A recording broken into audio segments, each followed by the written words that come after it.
సందేశాలను amazing facts ministry స్నేహితులు మీ కొరకై సమర్పిస్తూ ఉన్నారు. జీవిత రహస్యాన్ని కొంతమంది తెలివిగా అద్భుత జోక్యము ద్వారా మాత్రమే వివరించవచ్చునని సాక్ష్యాధారాలు ఉన్నాయి. ఇప్పుడు గతంలో కంటే ఆధునిక శాస్త్రం జీవితం యొక్క సంక్లిష్టతను నిర్మాణిస్తూ ఉంది. ఉదాహరణంగా 21వ శతాబ్దపు సూక్ష్మదర్శనంతో శాస్త్రవేత్తలు అర్ధభావన అతి పెద్ద కణం కూడా ఒక కనిపించే కర్మాగారం, ఇది అద్భుతంగా రూపొందించబడిన పరమాణు యంత్రాల మొక్కలని తెలియజేస్తూ ఉన్నది. అంతర్జాతీయ అంతరిక్ష కేంద్రం కంటే చాలా క్లిష్టంగా ఉంటుంది మరియు రద్దీ సమయంలో ఇది ఒక చిన్న నగరంగా పనిచేస్తూ ఉంటుంది. మేము కణాల రాజ్య రంగాన్ని లోతుగా పరిశీలిస్తున్నప్పుడు విజ్ఞానము ఒక కనిపించే చిన్న ప్రపంచాన్ని ఎంతగానో బహిర్గతం చేస్తుంది. అతడు ఒక ఆధునిక సూక్ష్మదర్శిని ద్వారా చక్కగా చూస్తూ ఉన్నాడు. డార్విన్ స్వయంగా పరిణామ సిద్ధాంతం అసంబంధమని అంగీకరించే అవకాశం ఉంది. ఇది దైవికమైన అద్భుతం మాత్రమే జీవితాన్ని ఉత్పత్తి చేయగలదనే సాక్ష్యాధారాలను పరిశీలిస్తే ఆధునిక ప్రపంచం ఇప్పటికే దేవుడు మాట్లాడడం ద్వారా అకస్మాత్తుగా జీవితాన్ని సృష్టించడానికి బైబుల్ ఖాతాను అంగీకరించడానికి నిరాకరించింది. ఆయన తన వాక్శక్తి ద్వారా ఈ రోజు ప్రపంచవ్యాప్తంగా కోట్ల హృదయాలను పునర్నిర్మాణం చేస్తున్నాడు. కనుక నాతో ఏకీభవించండి. బైబిల్లోని వినూత్నమైన సత్యాలను మనం తెలుసుకుందాం. దేవుని సృజనాత్మకమైన రూపకల్పన అద్భుత సాక్ష్యాన్ని గురించి మనం తెలుసుకుందాం. నాకు ఒక కథ జ్ఞాపకం వస్తుంది. 2వ తరగతి చదువుతున్న టీచర్ని గురించి. ఆ మ్యాథ్ క్లాస్ తీసుకుంటుంది. ఒక యవ్వన విద్యార్థి అన్నది, మీరు ఏ చిత్రాన్ని గీయాలనుకుంటే గీయండి. కొన్ని రంగులు పిల్లలకి ఇచ్చింది.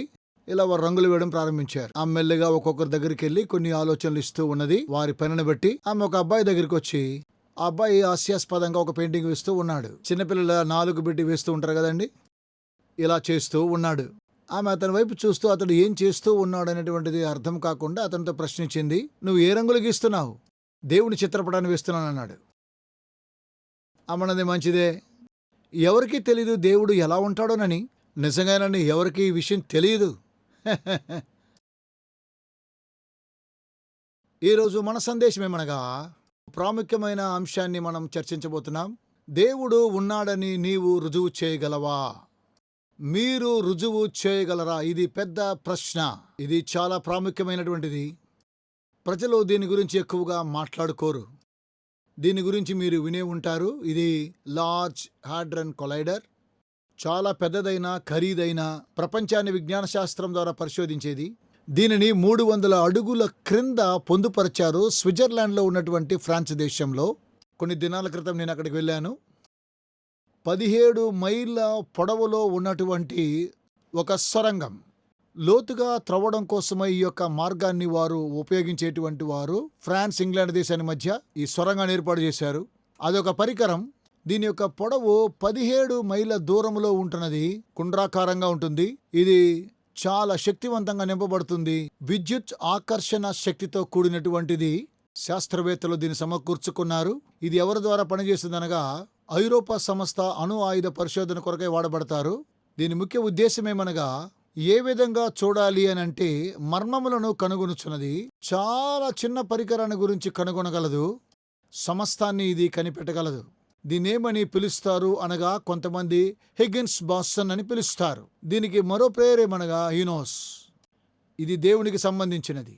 దీన్ని నిర్మించడానికి ఇది బహుళ బిలియన్ల డాలర్ల పరికరము. దేన్ని పరిశోధించడానికనగా దేవుని కణమును. అలాగే వారు అనేకమైనటువంటి పరిశోధనలు 2000 సంవత్సరాల మధ్యలో, 2005, 2017 మధ్యలో వారు అన్నారు, వారు దాన్ని కనుగొన్నామన్నారు. 99% ఖచ్చితత్వాన్ని కనుగొన్నామని వారు నమ్మారు. అతి చిన్న అణు ఆయుధాన్ని కనుగొన్నారు. ప్రపంచంలో ఉన్న సమస్తాన్ని కనుగొన్నారు. కలిసికట్టుగా చేశారు. వారు దేన్నో ఒకదాన్ని కనుగొని వారు ఏమన్నారు తెలుసా? అది దేవుని కణము అని పిలిచారు. మనిషి దేవుణ్ణి వెదుగుతూ ఉన్నాడు ఓ చిన్న విషయము ద్వారా. అయితే దేవుడు ఉన్నాడా? సంగమ, మీరేమంటారు? కనుక నేను ఇక్కడ మీకు ప్రశ్న వేస్తున్నాను. దేవుడున్నాడని మనం నమ్ముతున్నాం. ఎందుకని? ఎలా నిరూపించగలం? కొంతమంది అద్భుతంగా నిర్మాణము చేసినటువంటి BBC ఆ ప్రకృతి సంబంధమైనటువంటి కార్యక్రమం అది. ఆయన పరిమాణ పద్ధతిని గురించి మాట్లాడుతూ ఉంటాడు. అతడు ఒక నాస్తికుడు. ఒక నాస్తికుడిని ప్రశ్నిస్తే అతడు ఏమంటాడో తెలుసా? దేవుడు లేడంటాడండి. అరే, మీరు చెప్పేదంతా దేని గురించి మాట్లాడుతున్నారు? ప్రకృతిని గురించి, పరిమాణ పద్ధతిని గురించి. దేవుడు లేడు, అసలు ఇది బుద్ధిహీనత అంటాడండి. ఈ ప్రకృతిలో ఉన్న విశ్వము ఇది చాలా పెద్దది కదండి.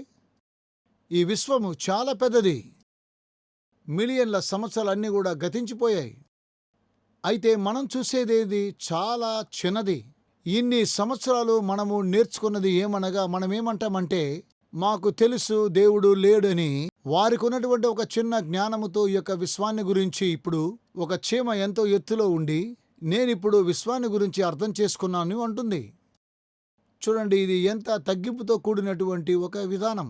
కనుక అయితే బైబిల్ గ్రంథం ఏం తెలియజేస్తూ ఉందనగా, దేవుడు లేడనేటువంటి వాడు బుద్ధిహీనుడు అని. సహజంగా నాకు తెలీదు లేక మీకు తెలీదు అనాలి. నేను నమ్ముతున్నాను లేకపోతే నమ్మలేదు అని చెప్పాలి. బైబిల్ ఇంకా చెబుతూ ఉంది, బైబిల్ ఉపయోగించినట్లయితే బైబిల్ను బయట చూసి దేవుని యందు నమ్మడం కాదు. కీర్తన 19:1 ఆకాశములు దేవుని మహిమను వివరించుచున్నవి, అంతరిక్షము ఆయన చేతి పనిని ప్రచురపరచుచున్నది. ఇటీవల ఎరిక్ మెటాక్సిస్ అనే వ్యక్తి, ఆయన ఒక పుస్తకం రాశాడు. వాల్ స్ట్రీట్ జర్నల్ అనే పుస్తకం రాశాడు. విజ్ఞాన శాస్త్రము దేవుని గురించి వివరంగా రాస్తుందని తెలియజేశాడు. ఇతడు 7 విధాలైన ముఖ్యమైనటువంటి అంశాలతో వచ్చాడు. ఈ గ్రహం మీద ఉన్నటువంటి ప్రకృతి సంబంధమైన కార్యాల గురించి రాశాడు. అలాగే సౌర వ్యవస్థ ద్వారా ఒకవేళ ఇది ఇలా ఉండవచ్చును, ఈ భూమి మీద జీవము లేదనుకునవచ్చును. మొదటి విషయం ఏమనగా, అతడేమన్నాడనగా, సూర్యునికి భూమికి ఉన్నటువంటి దూరం ఏమనగా, ఈ భూమి మీద ఉన్నటువంటి యొక్క వాతావరణ వివరాల గురించి తెలియజేశాడు. సూర్యునికి దగ్గరగా మనం వెళ్తే కాలిపోతాము, మనకు జీవం ఉండదు. పాదరసము ద్వారా చాలా వేడి, మనం కరిగిపోతాం. సూర్యుని ద్వారా వచ్చేటువంటి వేడి వలన ఓ చిన్న ఐసు మొక్కను తీసుకుని చంద్రునిపై ఉన్న బృహస్పతి వలె, దీన్ని సాక్షాత్తుగా దానికి ఉన్నటువంటి దూరాన్ని గురించి మనము చూడాలి అంటే, సముద్రాలు కాలిపోవడం లేదు గాని మరియు అవి గడ్డగట్టిపోతూ ఉన్నాయి. చాలా ఖచ్చితమైన సంతులనం. చంద్రుడికి ఉన్నటువంటి సరైన దూరాన్ని చూస్తే సృష్టించడానికి పరిపూర్ణమైనటువంటి కక్ష, అలలో పైకి రావడం, ఆవిరి పైకి ఎగిరిపోవడం, సముద్రము అలా కఠినము కాకుండా ఉండడం కోసమై అనేకమైనటువంటి మొక్కలు అలాగే జంతువులు కూడా చంద్రుని ద్వారా క్రియ చేస్తున్నాయి. ఈ భూమి చంద్రునికి చాలా దగ్గరగా ఉన్నట్లయితే ఈ గ్రహము చుట్టూ అలలు పైకి ఎగురుతూనే ఉంటాయి. దీన్ని సునామీ అంటాం. సమస్తాన్ని తుడిచేస్తాయి. ఇవి ఇలా దూరంగా ఉండడము ద్వారా, మెల్లగా ఆ యొక్క అలలు కదలడం ద్వారా ప్రకృతికి ఇవి సహాయపడుతూ ఉన్నాయి. ఇది అద్భుతమైన సున్నితమైన సంతులనంగా గ్రహాలు భూమిపైన ఉన్నాయి. మనకు వాతావరణము యొక్క పీడనము ద్వారా భూమి మీద నీటి బిందులు కనిపిస్తాయి. పరిపూర్ణ గురుత్వాకర్షణ సమీకరణము ద్వారా నీరు అన్ని చోట్ల మంచు, వాయువు ద్రవాలు కనిపిస్తాయి. మొక్కలు, జంతువులు, మానవులు వీటన్నిటికీ నీరు అవసరమైనది. 3/2 మానవ శరీరంలో నీరున్నది. ఈ మీరు చూసినట్లయితే యొక్క నీరు మనకు జీవాన్ని ఇవ్వడానికి పనిచేస్తున్నాయి. నీరు పరిపూర్ణ సార్వత్రిక ద్రావకమైనది. వెలుపల బయట శుద్ధి చేయడం కోసమై ఈ భూగ్రహంపై పరిపూర్ణమైనటువంటి నీరు సముద్రాల ఖండాలతో నింపబడ్డాయి. ఇప్పుడు కూడా మనం చూసినట్టు 90% ఉప్పు నీరు దేవుడు వాటి సృష్టించాడు. సృష్టిలో ఆయన సృష్టించాడు. నీరు ఆవిరైపోవడం కూడా జరుగుతుంది. తద్వారా మంచి నీరు, అలాగే ఉప్పు నీరు, అలాగే వర్షం ద్వారా వచ్చే నీరు మనకు వస్తున్నాయి. ఈ గ్రహంలో అంతా కూడా కనిపిస్తాయి. చూడండి, ఇదంతా కూడా అద్భుతమే. ఒకసారి ఈ విషయాన్ని ఆలోచించండి. మెటాక్సిస్ అని ఆయన ఇది చాలా అద్భుతమని వాదిస్తూ ఉన్నాడు. విపరీతమైన ఊహించని ఒక ప్రక్రియ, ఊహించని పరిస్థితుల్లో సరైన సంగమములో సంభవించడానికి అవసరమైన అన్ని వాస్తవాలు ఇవ్వబడ్డాయి. కనీసం మన సౌర వ్యవస్థ అయినా రూపకల్పన చేయబడి ఉండాలి. లేనట్లయితే మనలో వచ్చే అసమానత చాలా చిన్నదిగా ఉంటుంది. అది అనుకోకుండా జరిగి ఉండవచ్చు అని నమ్మడము అది అసాధ్యం. అంత మాత్రమే కాకుండా ఒక గ్రహాన్ని చూస్తే జీవితాన్ని కలిగించేటువంటి గ్రహంగా ఉంటుంది. జీవితంలోని అద్భుతమైన సహజీవనం చేసే వైవిధ్యాన్ని చూడండి. ఒకసారి మీరు దీన్ని లెక్క వేసి చూడండి. నాకు కూడా లెక్కలంటే చాలా కఠినమండి. దీనికి చాలా కారణాలున్నాయి. డాక్టర్ ఆర్నో పెన్సియాస్ సూక్ష్మ తరంగాల గురించి పరిశీలించి నోబెల్ గ్రహీత అయ్యాడు. ఆయన అన్నారు, ఖగోళ శాస్త్రము మన ప్రత్యేకమైన విధానానికి దారితీస్తూ ఉన్నది. ఇది ఏమీ లేకుండా సృష్టించబడినటువంటి విశ్వం జీవితానికి మద్దతివ్వడానికి ఖచ్చితంగా ఇది పనిచేస్తూ ఉన్నది. ఒక విపరీతమైన అసంభవమైన ప్రమాదం లేనప్పుడు ఆధునిక విజ్ఞాన శాస్త్రం యొక్క సూచనలు సూచించినట్లు అనిపిస్తుంది. ఒకరన్నట్లు ఇది అద్భుతమైనటువంటి పథకమని. విజ్ఞాన శాస్త్రము సాక్షాత్తు మనకు తెలియజేస్తుంది. ఇది ఆశ్చర్యము, హాస్యాస్పదము, విచారకరమైనటువంటి ప్రకృతి కార్యక్రమం. మరియు మనసులో తల్లి స్వభావాలు మెదిలినట్లు ఉంటాయి. చూడండి ప్రకృతి ఎలా ఉందో. దీన్ని ఈ విధంగా నిర్మాణం చేయొచ్చు, ఆ విధంగా నిర్మాణం చేయొచ్చు అనుకోవడం కంటే ప్రకృతి ఏం ఆలోచిస్తుంది? మీరన్నట్లుగా ఇందులో ఏదో ఉన్నది. ఇది ఆలోచిస్తూ ఉన్నది, ప్రణాళిక వేస్తున్నది. సాక్షాత్తు ప్రణాళిక ఉన్నది. అయితే వారు దేవుడని చెప్పరండి. ఏది ఏమైనా సరే దేవుడని చెప్పరు. కానీ స్పష్టంగా చూస్తే పరిమాణ పద్ధతి ఏ విధంగా మనకు వివరించబడింది. మన శరీరాల్లో ఉన్నటువంటి లోపాలు ఓ చిన్న చర్మ ముక్కను తీసుకొని కాంతికి గురికావడం ద్వారా కనుపాపలా మారుతూ ఉన్నది. డార్విన్ కూడా తన గురించి ఒక చిన్న కంటిపాప అని అతడు తెలియచేశాడు. ఇలా మనలో చాలామంది అనుకుంటున్నాం. ఏ బయోజెనసిస్ లేదా అనధికారంగా తెలియజేస్తే జీవిత విధానం ఎలా ఉనికిలోనికి వచ్చిందంటే జీవము లేని పదార్థము ద్వారా సాధారణ సేంద్రియ సమ్మేళనాలతో గమనించబడింది. మీరు విన్న రీతిగా ఏ ఒక్క ఒంటరితనం కూడా లేదు. ప్రపంచంలో పరిశీలించదగిన ఒక్క విషయం అంటూ ఏది కూడా లేదు. జీవము ఎలా వచ్చిందనగా జీవము లేని దాంట్లో నుండి వచ్చినది. మీరు ఏదైనా ఒక చిన్న పరికరాన్ని తీసుకొని రాతి మీద సూర్యకాంత పువ్వును వేచినట్లయితే వస్తుందా? విత్తనాన్ని చూడండి. ఒక విత్తనాన్ని కూడా మీరు ఏ విధంగా నిర్మాణము చేయలేరండి. మొదటగా నేను ఈ కార్యక్రమాన్ని బోధిస్తూ ఉన్నప్పుడు, జీవిత విధానాన్ని గురించి నేను చెబుతూ ఉన్నప్పుడు, జీవము లేని వాటి నుండి జీవం ఎలా వచ్చిందని చెబుతున్నప్పుడు, దీన్ని చూస్తే ఏదో ఒక చిన్న పరికరం కనిపిస్తుంది. చిన్న టెలిస్కోపుల ద్వారా మనం చూస్తే ఒక పెద్ద గుడ్డుగా కనిపిస్తాయి. అందులో ఒక గుండ్రమైన పరికరం ఉంటుంది. కణాలు అలాగే కణజాలాలు కూడా కనిపిస్తాయి. ఈ విధంగా అవి సృష్టించబడి ఉండవచ్చును. అయితే ఇప్పుడు ఒక ప్రకృతికి అతీతమైన సూక్ష్మ దర్శనల ద్వారా వారు కణాలను చూస్తున్నారు. అందులో ఒక పట్టణం ఉన్నట్లుగా కనుగొంటున్నారు. ఇది జీవశాస్త్రం. ఒక కర్మాగారంలా ఉన్నాయి. అవి పనిచేస్తూ ఉన్నాయి. మరియు రసాయన ప్రతిచర్యలు జరుగుతూ ఉన్నాయి. ఇవన్నీ ఒక యంత్రాంగములే ఉన్నాయి. యంత్రాలు వినియోగిస్తూ ఉంటాం. జీవశాస్త్రం మనం చూసినట్లయితే అవి ఈత కొడుతుంటాయి, అవి అలా కొనసాగుతుంటాయి. అవి వాటి భాషలో మాట్లాడుతూ ఉంటాయి. ఓ యంత్రం మరో యంత్రంతో మాట్లాడుతూ ఉంటుంది. ఇవన్నీ ఇలా ఒకదానికొకటి సంభాషిస్తూ ఉంటాయి. ఇవి ఇలా కొనసాగుతూనే ఉంటాయి. దీని ముఖ్య ఉద్దేశం ఏమనగా ఆ యొక్క చిన్న నీటి పదార్థాలు ఏ విధంగా క్రియ చేస్తున్నాయో ఇవి గ్రహించలేని విధంగా ఉంటాయి. జీవశాస్త్రం వృక్షాలలో చూస్తే, అలాగే జంతువులలో, ఇవన్నీ కూడా అద్భుతాలే. సాక్షాత్తుగా వీటిని గమనించి చూస్తున్నట్లయితే వీటికి ఒక సృష్టికర్త ఉన్నాడనిపిస్తుంది. ఈ కోట్ల విషయాలతో చిన్న చిన్నగా మీరు రూపుదిద్దుకున్నారు. ఇవి ఒకటికొకటి మాట్లాడుకుంటున్నాయి. మరియు మీరు గమనించినట్లే ఒకే వ్యక్తిగా కనిపిస్తున్నారు. ఫలదీకరణ కణం. అవి ఫలదీకరమైన తరువాత ఒక కణంగా మార్చబడతాయి. ఆలోచించండి. ఒక సూక్ష్మ దర్శిని ద్వారా మనం చూస్తే ఇదొక గుండ్రాకారం అనుకోండి, ఎర్ర వెంట్రుకలు అనుకోండి, పచ్చ కండ్లు, పండ్లు పటిష్టంగా ఉన్నాయి, తన గుండె సరాసరిగా ఇంత ఎత్తులో ఉండాలి, మరియు త్వరగా గ్రహించేవాడుగా ఉండాలి. ఇవన్నీ కూడా మనం చూసినట్లయితే ఆసక్తిదాయకరమైనటువంటి విషయాలుగా మనకు కనిపిస్తూ ఉంటాయి. ఇవన్నీ కూడా డిఎన్ఏలో మనకు కనిపిస్తూ ఉన్నాయి. ఒక్క కణంలో అన్ని వివరాలు పొందుపరచబడ్డాయి. దేవుడు వాటి జాతి ప్రకారము జీవము గల వాటిని, అనగా వాటి జాతి ప్రకారము పశువులను, పురుగులను, అడవి జంతువులను భూమి పుట్టించుగాక అని పలికెను. ఆ ప్రకారమాయను. ప్రపంచంలో ఉన్న పరిమాణ పద్ధతి, సూక్ష్మ పరిణామ పద్ధతి.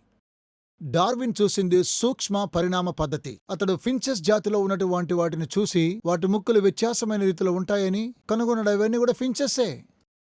ఒక ఉదాహరణ మాత్రమే కాదు గాని మీరు చూడడం. ప్రపంచంలో మనం చూసినట్లయితే గరిష్ట పరిమాణ పద్ధతి ఒక పిల్లి అలిగేటర్ గా మారినట్లు.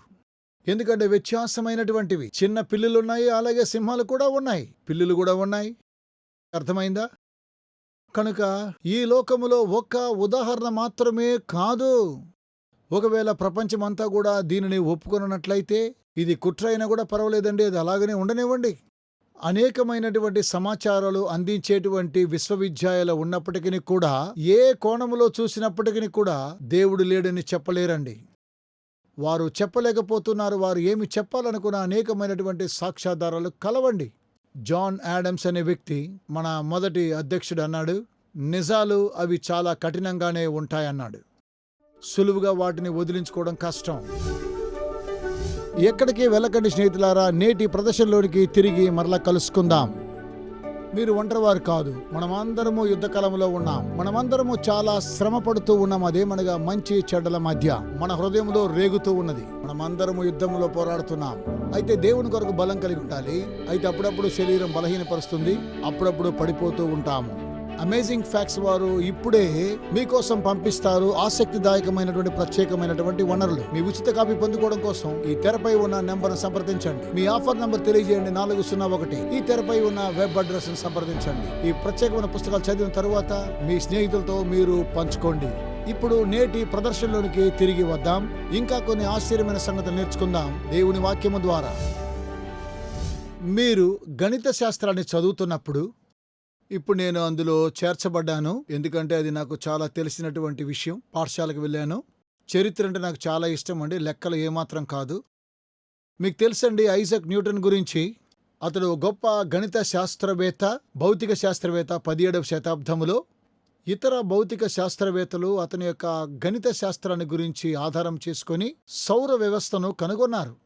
వారికి సమాధానముగా గణిత శాస్త్రంతో తెలియజేశాడు. ఆ చట్ట ప్రకారం చేశాడు. ఆకర్షణ శక్తిని గురించి అనేక విషయాలు అతడు తెలియజేశాడు.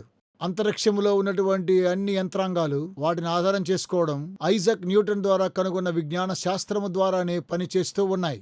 ఏ విధంగా అది పనిచేస్తున్నాయి, భూమి ఆకర్షణ శక్తిని గురించి ఏ విధంగా అది పనిచేస్తూ ఉన్న విషయాన్ని తెలియజేశాడు. అంతరిక్షంలో తిరిగి ఎలా రాబోతున్నాయో, ఒకవేళ అంతరిక్ష యానం ఆగిపోతే ఏం జరుగుతుందో, వాయేజ్ 1, 2 అనేటువంటి విషయాలు సౌర వ్యవస్థలో ఉన్నాయి. ప్రాథమికంగా అవి ఏ విధంగా వేలాబడుతూ ఉన్నాయో, ఏ విధంగా ఆకర్షణ శక్తిని ఉపయోగించుకొని ఈ గ్రహాల మీద ఉంచినప్పుడు, చంద్రమండలంలో ఉన్న యంత్రాలు తిరిగి భూమికి వచ్చినప్పుడు, ఇవన్నీ కూడా గణిత శాస్త్రాన్ని ఆధారం చేసుకుని చేయబడుతూ ఉన్నాయి. ఇది భూమి ఆకర్షణ శక్తి యొక్క చట్టము.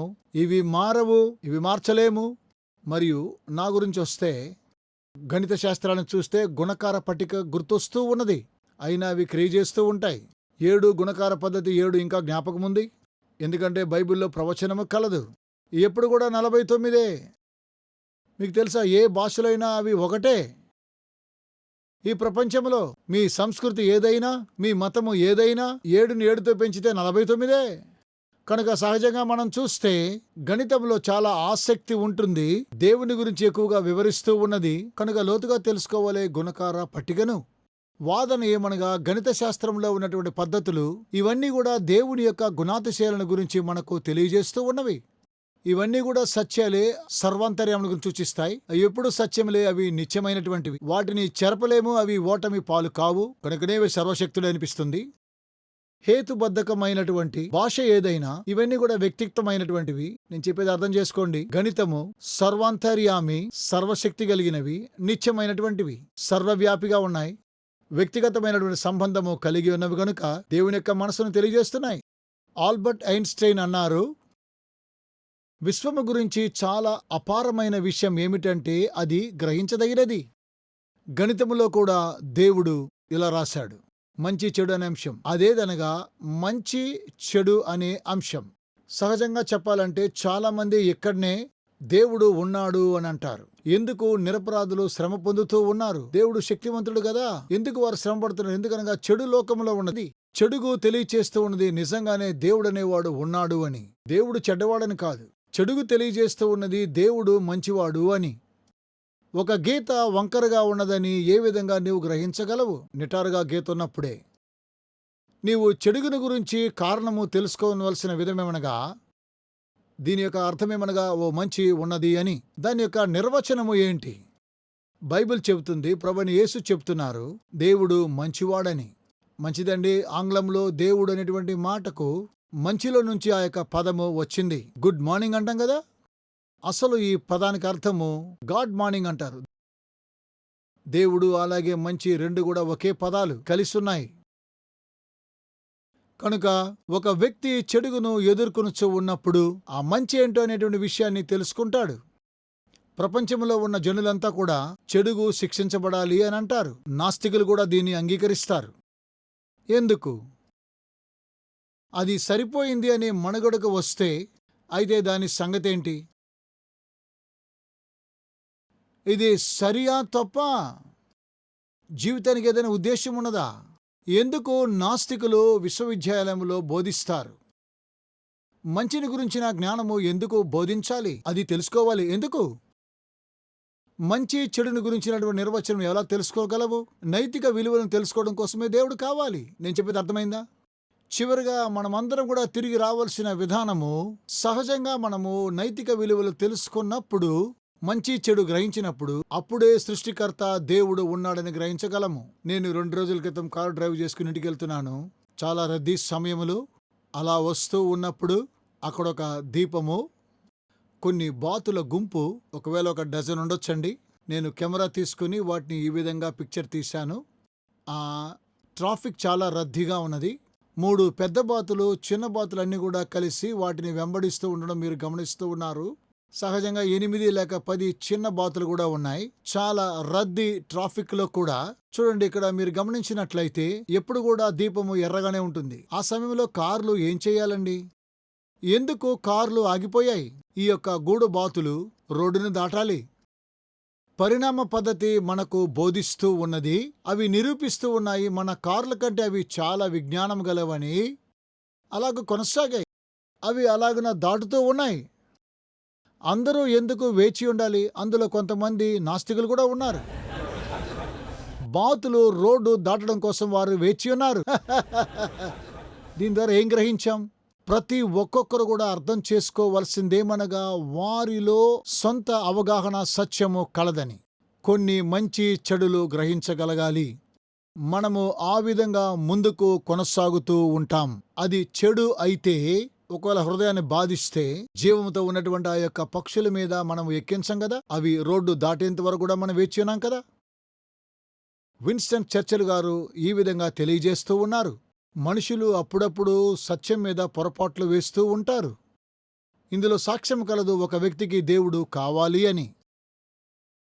మరియు మానవ జాతి దానికి ఉదాహరణమై ఉన్నది.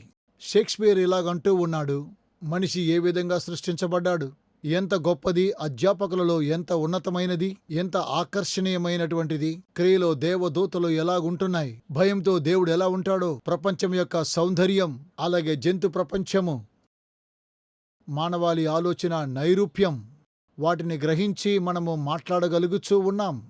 ఉచిత నైతిక ఏజెంట్లున్నారు, వారికి సౌందర్యము కలదు. మనము అనూహ్యమైనటువంటి వారము, బంగారు చేప కంటే, చీమల కంటే. మానవుడు చాలా ప్రత్యేకమైన వాడు. ఎందుకంటే బైబిల్ చెబుతుంది, ఆదికాండం 1:26 దేవుడు మన స్వరూపమందు మన పోలిక చొప్పున నరులను చేయుదము.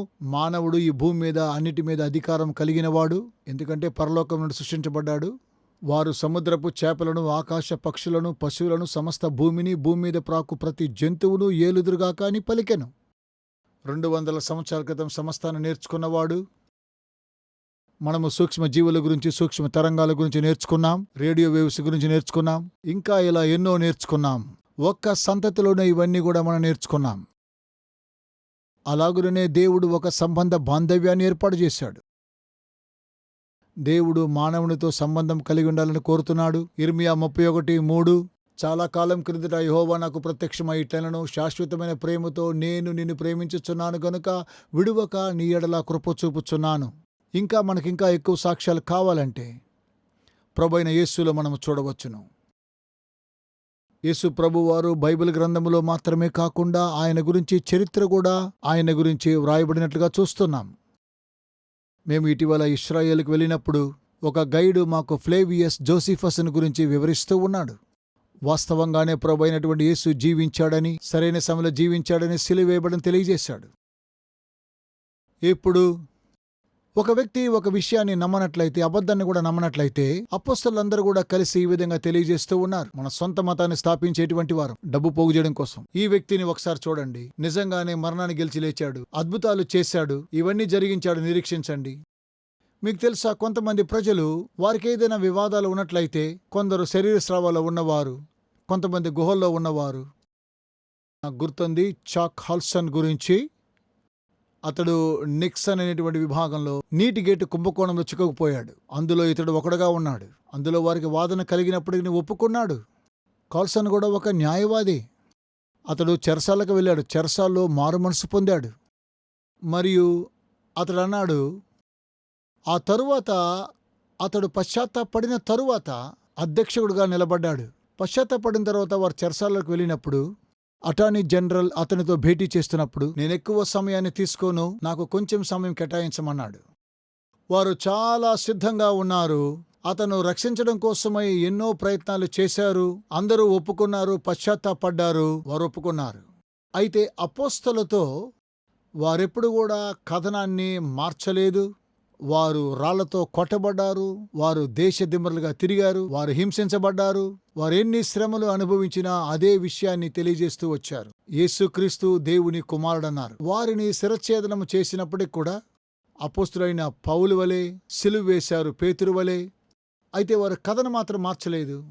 సాక్ష్యాలన్నీ కూడా తెలియజేశాయి. అదేనండి వారు వినియోగించిన మంచి సూత్రం, మంచి నాగరికతకు. వారు అలాగుననే దాన్ని కొనసాగించారు. వారు సింహాల బోన్లో వేసినా కూడా సాక్ష్యార్థంగా వారు జీవించారు. అందుకే బైబిల్ గ్రంథంలో యోహాను అంటున్నాడు, యోహానని నేను ఇవన్నీ సత్యమని చెప్పాడు. గత్యంతరం లేదు, మనం బైబిల్ నమ్మాలి. అలాగే ఒకసారి చరిత్రను కూడా చూడండి. క్రీస్తు అన్నారు, నేను మీకు బోధించినవి మర్చిపోకూడనివి, అవి ప్రపంచానికే వెళ్ళాయి. మీకెలా తెలుసు? ఆయన పాండిత్యం లేని వడ్రంగివాడు. అలా జరిగింది కదండి. కనుక క్రీస్తులో పాపము లేనటువంటి జీవితాన్ని ఆయన జీవించాడు, ప్రేమగా జీవించాడు. అదేనండి మనకున్న సాక్ష్యం. ఆయన జీవం కలిగిన దేవుడు. కనుక నా ప్రియ స్నేహితులారా, నేను మీకు తెలియజేయడమేమనగా, ఈ వాక్య భాగంతో నా సందేశాన్ని ముగిస్తాను. బైబిల్ తెలియజేస్తూ ఉన్నది, 90వ కీర్తన మొదటి 2 వచనాలు. ప్రభువా, తరతరముల నుండి మాకు నివాస స్థలము నీవే. పర్వతములు పుట్టక మునుపు, భూమిని లోకమును నీవు పుట్టింపక మునుపు, యుగయుగములు నీవే దేవుడవు. యుగయుగములు ఆయనే దేవుడు. దేవుడు నిత్యమైనవాడు. ఆమేన్. స్నేహితులారా,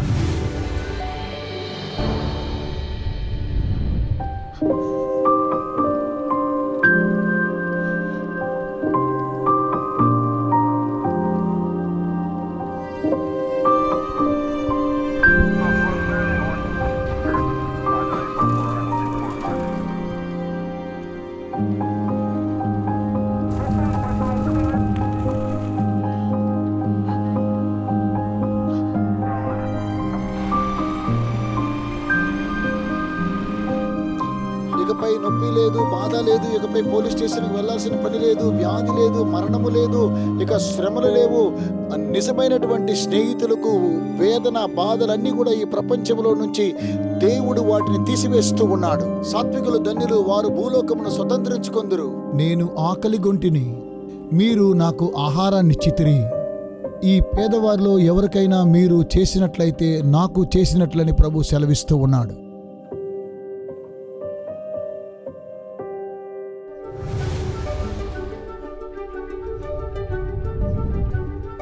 మర్చిపోకండి, ఈరోజు ఉచిత ఆఫర్ని పొందుకోవడం కోసము మీరు చేస్తూ ఉన్నటువంటి సహాయాన్ని బట్టి మీకు వందనాలు తెలియజేస్తూ ఉన్నాం. యేసుక్రీస్తు సువార్తను ప్రపంచానికి తీసుకుని వెళ్ళాలి. రాబోయే వారం మాతో కూడా కలుసుకోండి. దేవుని యొక్క వాక్యం ద్వారా లోతైన సత్యాలు తెలుసుకుందాం. ఆశ్చర్యమైన సత్యాలు మనం నేర్చుకోబోతున్నాం. ఈ సందేశాలను అమేజింగ్ ఫ్యాక్ట్స్ మినిస్ట్రీ స్నేహితులు మీ కొరకై సమర్పిస్తూ ఉన్నారు.